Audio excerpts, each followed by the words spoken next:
Bismillahirrahmanirrahim میرے پاکستانیوں، جب چنگیز خان ایک شہر فتح کرتا تھا، قتل عام کرتا تھا، اور پھر تھوڑے سے لوگوں کو جن کو زندہ چھوڑتا تھا ان کو چاروں طرف کہتا تھا کہ بتاؤ دنیا کو کہ میں کتنا ظالم اور میں نے کتنا ظلم کیا اور میری کتنی دہشت ہے۔ اس کے نتیجے سے پہلے سے ہی شہر ہاتھ کھڑے کر دیتے تھے لڑے بغیر۔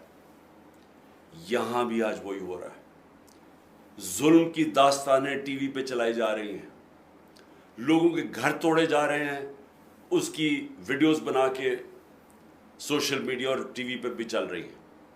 عورتوں سے کبھی اس طرح کا ظلم نہیں ہوا اور ایسی ان سے بے حرمتی نہیں کی گئی جو آج ہو رہی ہے، لیکن وہ سب کے سامنے ہے۔ لوگوں کو سڑک پہ کھڑے ہیں، ان کو اتارتے ہیں، جیلوں میں ڈالتے ہیں، ہر قسم کا خوف پھیلایا۔ کس لیے جا رہا ہے؟ کہ عوام کو بتائیں کہ ہمارے سامنے کوئی کھڑا ہوگا تو اس سے اس طرح کا ظلم کیا جائے گا تاکہ عوام غلام بن جائے۔ میرے پاکستانیوں، یہ ہے وقت اپنی آزادی لینے کا۔ حقیقی آزادی کے لیے ہم سب کو قربانیاں دینی پڑیں گی۔ تھوڑی سی پولیس ہے، 1000 ہے، 70,000 ہے، 80,000 ہے، کتنی ہے؟ 22 کروڑ 23 کروڑ عوام ہے۔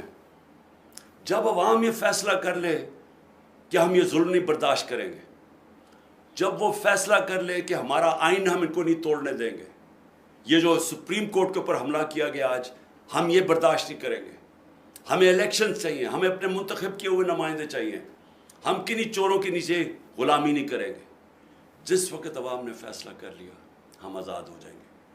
آپ نے یہ خوف کے بت کو توڑنا ہے، اور جب بھی اگلی کال آئے آپ نے پرامن طریقے سے، کوئی توڑ پھوڑ نہیں، پرامن طریقے سے اپنے حقوق، اپنی آزادی کے لیے سڑکوں پہ نکلا ہے۔